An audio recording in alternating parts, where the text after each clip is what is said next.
¿Qué tal? ¿Cómo están nuevamente aquí en Dame el Poder? Y hoy vamos a hablar nuevamente de la actualidad, tanto política como de la economía. En estudios, Fernando Iglesias, quien fue diputado, escritor, periodista, que en estos días ha estado en distintos medios por algunos temas polémicos, y Pablo Rojo, que fue presidente del Banco Hipotecario, un asesor en materia económica y con vasta experiencia tanto en el sector privado como como funcionario. Vamos a hablar de todos estos temas, pero antes de por qué sube el dólar, por ejemplo, si acaso es opcional que el gobierno que viene haga o no ajustes en la economía. En el gobierno habían dado a entender que no hacía falta y o por lo menos que iban a haber una continuidad, y muchos de los economistas que hemos podido consultar están asegurando que eso es prácticamente imposible. Todos esos temas que a usted le interesan, qué va a pasar con el empleo, me llamó mucho la atención un comentario del Fondo Monetario Internacional de que se va a mantener estancada la economía en el 2016 con respecto a nuestro país. Así que en este programa tenemos un segmento que se llama La Calecita, porque tanto en el ámbito nacional como internacional, pero sobre todo en la Argentina, en este caso es a nivel mundial, hay algunas noticias, algunos títulos que se repiten a lo largo de los años. Y La Calecita empieza así.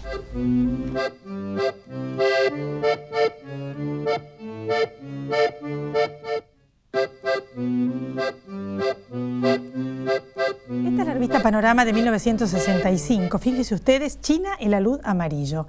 Me causó mucha gracia. Acá en general, en este segmento, hace más de 12 años que tengo este programa, mostramos noticias argentinas, que yo siempre les digo que cualquier título puede ser el título de hoy, al menos desde que soy chica y crecí entre estas revistas antiguas.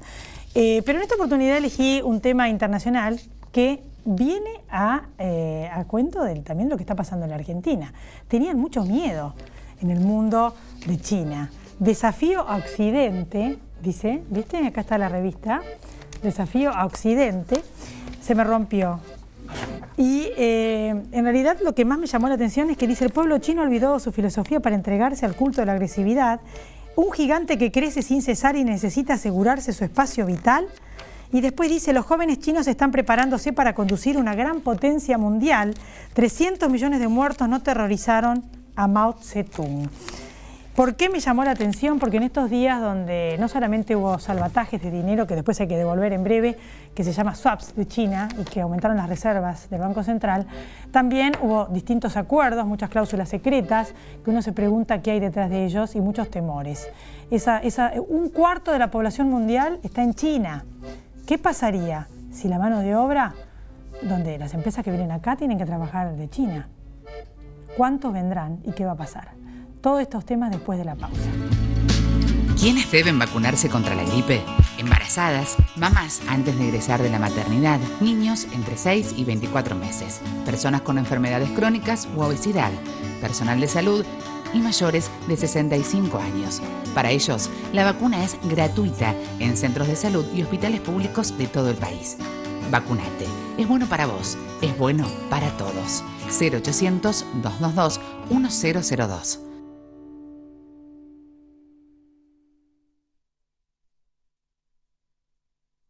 Grupo Petersen, desde 1920, construyendo el país. Aprende a votar en buenosaires.gov.ar/boleta electrónica o acércate a un centro de consulta. Cuidar la democracia es defender el futuro. Buenos Aires Ciudad. En todo estás vos.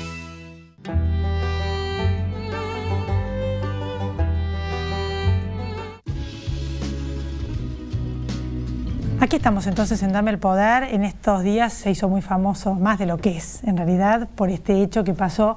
Lo vimos todos en televisión, pero yo no lo invité por eso. Lo invité como político, Fernando Iglesias como escritor, porque formó parte de la coalición cívica en su momento, fue diputado y ahora no, pero sigue trabajando dentro de estos temas de la política y como escritor, además porque está por presentar un libro. Fernando Iglesias, ¿qué tal? Gracias por venir. No, gracias a la invitación. Bueno, en realidad, ¿sobre qué vas a escribir el nuevo libro? El nuevo libro ya está terminado, ya lo entregué, así que en un mes va a salir. Es un libro muy provocador, es una crítica del peronismo, cuyo título es el peronismo, estúpido. No sé si recordás aquella frase de Clinton de It's the economy, es la economía, estúpido, que le dijo a Bush en su momento. Bueno, es un intento de demostrar lo más racionalmente posible que el peronismo es el problema central de la política argentina, sin solucionar el cual el peronismo, no como tal, no como existencia de partido, sino el hecho de que el peronismo se ha transformado en el partido monopólico del poder.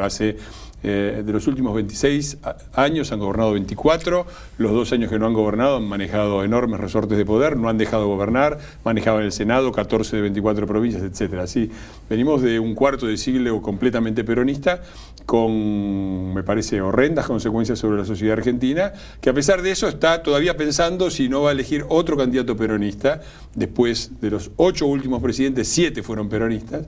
Y me parece que es el momento de decir que el peronismo está desnudo y desnudar toda la mentira que se esconde, porque yo creo que el kirchnerismo es solamente la etapa superior, ojalá que la final en el sentido de hegemónico del peronismo, y también creo que el relato kirchnerista que tanto nos indigna no es más que el último capítulo de la leyenda peronista, que es sobre todo falsa. Uno de los temas que a mí me llama la atención, justamente no sabía que habías escrito sobre eso, es que en realidad en el peronismo, en aquella época, la base era la CGT, eran los trabajadores, eran los sindicatos.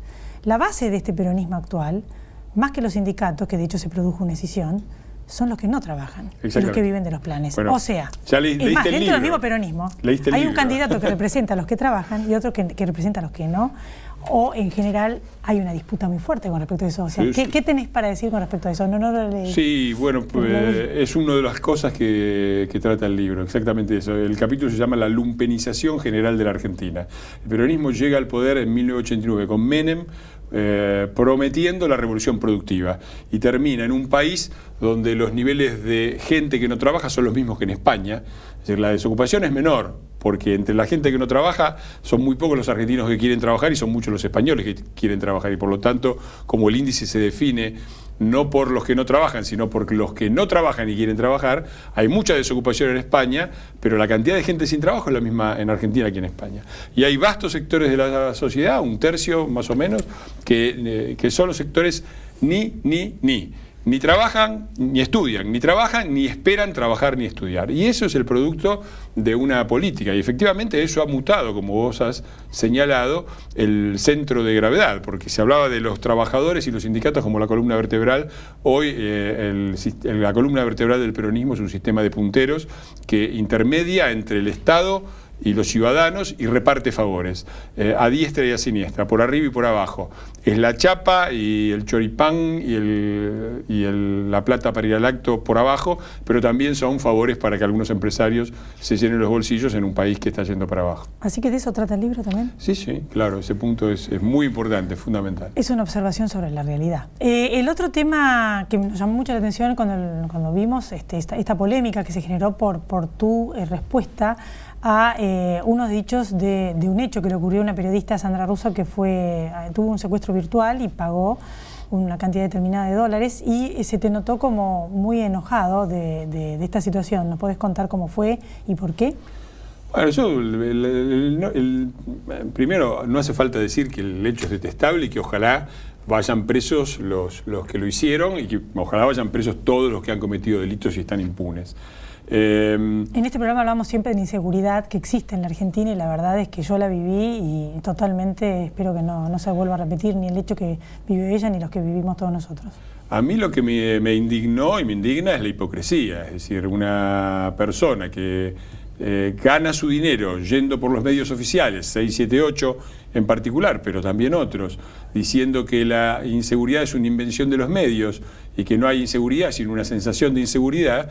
No puede creer que a ella, que dentro de todo es una persona de clase media, la llamen por teléfono y le raptaron a la hija. Inmediatamente ella da por sentado que el que lo está llamando, y porque hay una chica gritando atrás, efectivamente tiene secuestrada a la hija. Eso se puede dar solamente, o sea, es increíble en un país donde las cosas funcionan. Si intentáramos hacer un secuestro virtual en Alemania, el que atiende el teléfono no entendería ni siquiera de qué le estamos hablando, porque son países donde hay seguridad.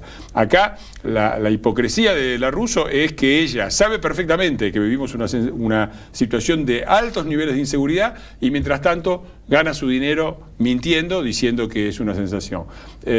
Sabe perfectamente, teóricamente, estos muchachos vienen corriendo a todo el mundo con el hecho de que hay que ahorrar en pesos y que los dólares están mal. La presidenta misma denunció a un abuelo que le había regalado $10, al nieto lo execró por cadena nacional, etc. Tenía $50.000 en la maceta. Y lo otro también, son gente que... te doy un ejemplo, hoy los bancos están pagando 25 y 27% por los plazos fijos.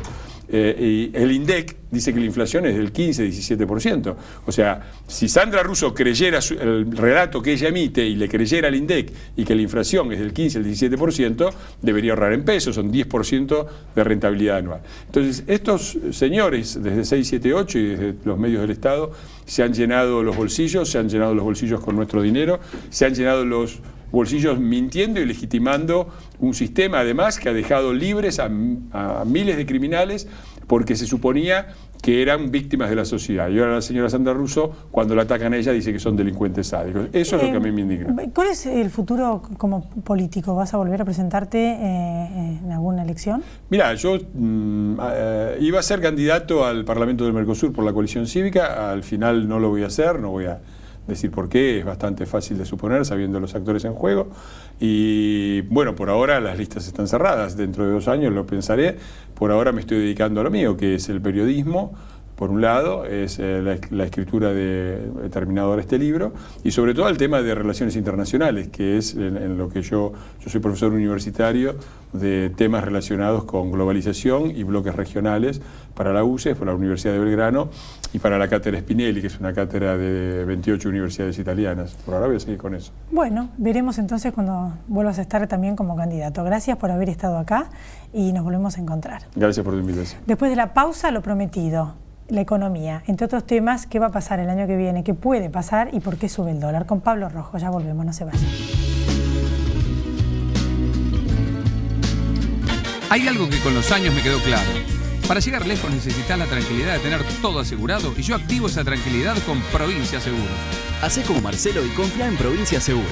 Provincia Seguros, una empresa del Grupo Provincia. Gobernación Daniel Scioli. Crecer es brindar oportunidades. Crecer es motivar el desarrollo de la gente. Crecer es promover la cultura y el deporte. Queremos seguir creciendo junto a vos. Banco Ciudad. Te quiere ver crecer. 0822-20400. bancociudad.com.ar. Colegio de Escribanos de la Ciudad de Buenos Aires. ExxonMobil, líder en tecnología para la operación segura y eficiente de recursos no convencionales de gas y petróleo, está contribuyendo con el progreso del país desde sus operaciones en la provincia de Neuquén. Aquí estamos entonces en el segundo bloque con Pablo Rojo. Gracias por venir, Pablo. Gracias por la invitación. Economista, y bueno, está subiendo el dólar, el paralelo, no así el oficial. Entonces queríamos saber qué está pasando y en qué medida esto va a seguir o va a volver para atrás. Bueno, hay dos situaciones que hay que considerar. Por un lado, lo que alimenta la corriente de fondo de dolarización de las carteras es la persistencia de un déficit fiscal que es muy alto.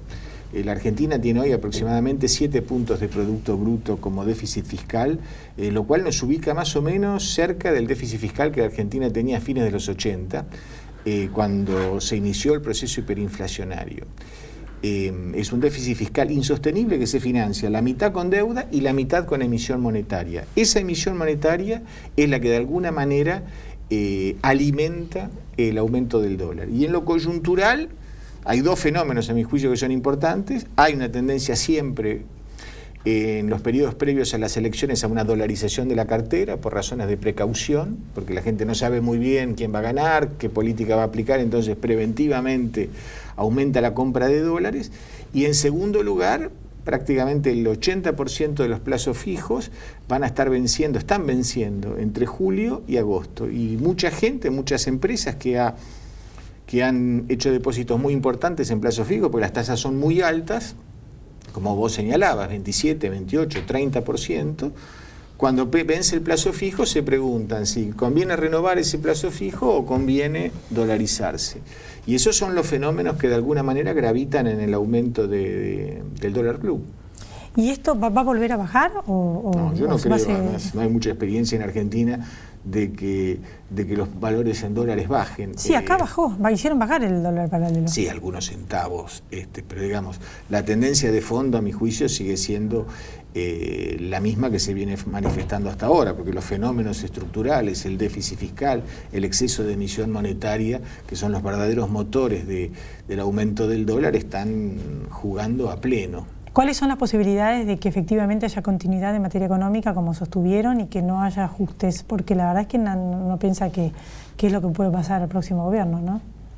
Bueno, es decir, lo que está claro es que seguir haciendo las cosas como las está haciendo esta administración va a ser imposible. En realidad están armando todo como para que la próxima administración, sea de Scioli, sea de Macri, de alguna manera le explote en la cara el conjunto de bombas que en todos los sectores de la economía de alguna manera han plantado. Va a ser muy difícil para la próxima administración hacer frente al conjunto de problemas que esta gestión va a dejar abiertos. Ahora, la pregunta que se plantea es, ¿va a haber ajuste o no va a haber ajuste?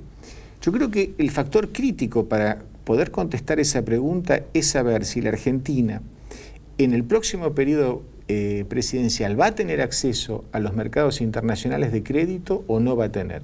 Si tiene acceso a los mercados internacionales de crédito, está claro que el ajuste, como se dice, se va a poder suavizar e incluso, yo diría que en muchos aspectos puede llegar a ser imperceptible. ¿Por qué? Porque el ingreso de capitales del exterior puede de alguna manera mantener e incluso expandir el nivel de actividad económica y seguramente si los dólares empiezan a fluir nuevamente dentro de la economía, el tipo de cambio no tiene que depreciarse, no tiene que haber una devaluación pronunciada. Ahora, si la próxima gestión no es capaz de reinsertar a la Argentina en las grandes corrientes internacionales de crédito, la escasez de dólares va a ser brutal y en ese caso vamos a estar evidentemente frente a un ajuste mayúsculo, como ya lo hubo en la economía argentina, con muy abruptas devaluaciones y problemas macroeconómicos de todo tipo, fundamentalmente los ligados a la caída del nivel de actividad y a la pérdida de poder adquisitivo. Hubo una preocupación de algunos sectores empresarios con respecto a las cláusulas que no se saben de los acuerdos con China en cuanto a la mano de obra, que para las empresas chinas son chinos, y teniendo en cuenta la luz, o sea, la cantidad de habitantes y la necesidad del espacio vital es 2 más 2 es 4, ¿cuáles son las posibilidades de que efectivamente haya una invasión acá de mano de obra china, con todo lo que eso significa para los empresarios y para los trabajadores sobre todo, de cuánto van a bajar los sueldos y la situación en la que se pueden encontrar? Bueno, sí, los acuerdos con China realmente levantan muchos interrogantes. No solamente la cuestión que vos bien planteás sobre la utilización de mano de obra china en obras que van a hacerse en Argentina, sino también las implicancias que tiene. Pareciera que la Argentina, en el nuevo enfrentamiento global que está delineándose en el mundo entre los Estados Unidos y China, está decididamente alineándose en el campo chino. Ahora eso no es una decisión que haya tenido el consenso y el debate social que merece. Yo veo que la sociedad argentina no tiene grandes afinidades, o no debiera tener grandes afinidades finalmente con un régimen político que es un régimen dictatorial de partido único, con una muy fuerte limitación de las libertades públicas. Y nosotros podemos tener intereses económicos coincidentes con China en muchos campos, pero me parece que en el plano político las diferencias entre Argentina y China son enormes. Y a mi juicio no es posible organizar el alineamiento de nuestra diplomacia en función de los intereses de una gran potencia con la que ni siquiera compartimos ideales en materia política. Bueno, pero eso ya está. ¿En qué medida? Si hay un gobierno de la misma tendencia, va a seguir. Y si hay un gobierno yo creo que ese es un debate que los argentinos tenemos que darnos, y la Argentina no tiene por qué alinearse con ninguna de las grandes potencias que en este momento están dominando la escena internacional y están preparando las condiciones de un nuevo enfrentamiento. Al contrario, la Argentina tiene que mantener una posición independiente, negociar ventajas comerciales con cualquiera de los bandos. Y no me cabe duda, además, que al fin del día la Argentina es Occidente por nuestro origen poblacional, por la manera en que la organización nacional se produjo dentro de nuestro país por las corrientes de pensamiento que influyeron en la guerra de la independencia y en el régimen constitucional, y que nosotros nos sentimos como nación mucho más cerca, por supuesto, de las democracias occidentales. Y eso debiera ser el factor que al fin del día gobierne y determine nuestros alineamientos políticos en materia internacional. Puede ser que vengan muchas personas a trabajar de China. Y no se sabe, porque en realidad el gobierno ha ocultado estas cláusulas y eso ya de por sí resulta sospechoso. Si fueran cláusulas anodinas y que no plantearan ningún problema para el interés nacional, no habría ninguna razón para ocultarlas. Ahora, si se ocultan es porque evidentemente entrañan algunos riesgos que el gobierno no quiere que se conozcan. El otro tema que me quedó pendiente es que un informe del Observatorio Social de la Iglesia da a conocer que aumentó la pobreza 28.7%. Sí, un 1% más que el año pasado aproximadamente. Estamos hablando de que cada número son miles y miles de personas más pobres. No es un dato menor. Del gobierno lo desestimaron, pero bueno, ¿a qué se debe, no? Bueno, se debe a un hecho muy simple. La Argentina dejó de crecer hace 4 años. Desde el 2010-2011 la Argentina dejó de crecer, no se crece más, no se crea empleo en el sector productivo, el único empleo que se crea es en el sector improductivo, empleados públicos y ocupaciones de ese tipo, y por otra parte estamos con una tasa de inflación que es 4, 5, 7 veces superior al promedio latinoamericano. Entonces la combinación de ausencia de crecimiento, falta de creación de empleos genuinos con altas tasas de inflación, por supuesto que conduce a un empobrecimiento de la sociedad. ¿No alcanzó el monto de los planes? No, y además son cada vez más ineficientes, porque si computamos que 1/3 de la población argentina está prácticamente recibiendo planes sociales, no obstante lo cual, 1/3 de la población argentina vive bajo los niveles de pobreza y más del 5% en niveles de indigencia, lo que estamos sacando en limpio es que la efectividad de las políticas sociales es muy baja en nuestro país. Con estos niveles de política social debiéramos tener, bueno, por supuesto, haber erradicado totalmente la indigencia, que es inaceptable porque implica que la gente no puede siquiera acceder a una canasta básica de alimentación, así que pasa hambre, y que debiéramos tener niveles de pobreza mucho más bajos. Pero el problema de fondo es que la Argentina no crea empleos y no crece. Y no hay manera de que una política social, por más eficiente y generosa que sea, pueda contrarrestar el efecto devastador que tiene la falta de crecimiento económico. Y esa es la característica, el sello que ha tenido este segundo mandato de Cristina. ¿Qué es lo que va a tener que hacer el próximo gobierno a partir de diciembre? No importa el color, el partido. O sea, como que puede haber o un proceso gradual o un proceso intempestivo, ¿no? Pero diríamos, debe haber 2 o 3 cosas que son ineludibles. Depende, hay gente que puede suponer que hay ciertas cosas que no van a hacerse, que no las va a hacer y eso traerá consecuencias. Yo creo que es muy importante, si la Argentina quiere atenuar de alguna manera los efectos de las políticas económicas de estos años, tiene la necesidad imperiosa de acceder nuevamente al mercado de capitales y de esa manera favorecer una transición que evite un shock económico y una devaluación mayúscula, porque la realidad es que hoy los dólares... Traer inversiones. Traer inversiones, traer... Sí, lo que pasa es que para poder traer inversiones, justamente era lo que estaba por preguntar antes, hay que arreglar sí o sí, al menos inversiones del mundo occidental, con los holdouts, con los inversores, porque me da la impresión de que vienen de la mano. De otra manera pueden venir, sí, este tipo de swaps con China o con otro tipo de países. No, eso no sirve para nada y además eso sostiene únicamente las reservas de manera bastante ficticia. La realidad es que el gobierno cuando termine su mandato va a estar dejando en el Banco Central reservas netas por 10, 12, 13 mil millones de dólares, netas, reales, verdaderas, disponibles. O sea que hay van a quedar pocas reservas. Muy pocas reservas. La Argentina tiene hoy en este momento una situación de estrangulamiento externo, faltan dólares en la economía, no se puede importar, no hay insumos para muchas industrias, el sector automotriz está produciendo muy por debajo de su capacidad porque no puede comprar autopartes, por supuesto tenemos todos los fenómenos de estampida del dólar paralelo, de tensiones en el mercado de cambios. El sector agropecuario es una crisis con un paro y con una protesta. Y después porque las economías regionales en estado de Lo que pasa es que hablan nada más que de las peras y de las manzanas y de las demás, pero no hablan también del trigo. No, nadie sembró trigo. Es que hoy ni siquiera es el trigo ya ni siquiera se está sembrando trigo, hay muy poco trigo sembrado. La soja.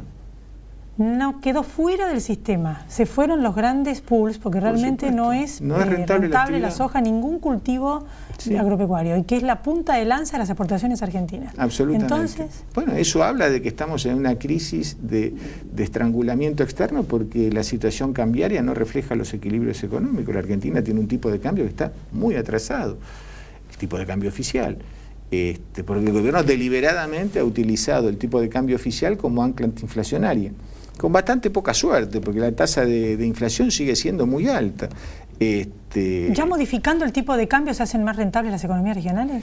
Bueno, la modificación del tipo de cambio hace más rentables, por supuesto, las economías regionales. Yo creo que en el caso de las economías regionales habría que ir fundamentalmente a la reducción de impuestos. Me parece que las retenciones deben ser desmanteladas, por ejemplo. Es absurdo realmente que la Argentina sea el único país del mundo que le cobre impuestos al que exporta. ¿Es el único país que cobra así a todos los agricultores retenciones? Es el único país del mundo a la soja y a todos estos que cultivos cobra retenciones a las exportaciones de alimentos. Al contrario, la tendencia mundial es subsidiar la producción de alimentos. ¿Y en los países vecinos tampoco cobran retenciones al trigo, a la soja y al maíz? Perú no cobra, Paraguay no cobra, Uruguay no cobra, Chile de ninguna manera lo hace. No, la Argentina es el único país del mundo que cobra retenciones a las exportaciones. Ahora, es un disparate. Todos los países promueven sus exportaciones y de alguna manera subsidian al que exporta. La Argentina le mete la mano en el bolsillo al que exporta por exportar, cuál es un disparate y trae las consecuencias que tenemos a la vista, ¿no? O sea que los dólares que necesitamos, las inversiones pueden venir o de las exportaciones o de los créditos. No, tienen que venir de todas las fuentes posibles. Es muy importante que la Argentina recobre el dinamismo de sus exportaciones y para eso se necesita un tipo de cambio competitivo y fundamentalmente un sistema tributario que favorezca al exportador, que favorezca al que produce. Y que puedan entrar y sacar la plata. Por supuesto. Y por otro lado, la Argentina necesita insertarse nuevamente en los circuitos internacionales de crédito. Perdimos muchísimos mercados también, de exportaciones de carne. Las exportaciones están cayendo por arriba del 10% por año, ya desde hace varios años. No tiene nada que ver con las tendencias mundiales. Se me terminó el programa, pero para redondear todo esto, hay que para explicarse a la gente, pues se terminó el programa, es para que haya inversión y que haya empresas y que haya trabajo, porque todo esto viene todo relacionado así de sencillito, ¿no? Absolutamente. ¿Entendí bien? Perfecto. Bueno, muchas gracias por estar acá, Pablo Rojo, y nos volvemos a encontrar más cerca de la definición de las elecciones. Muy bien. Gracias a todos ustedes por haber estado ahí. Nos volvemos a encontrar la próxima semana. Chau, pásenla bien.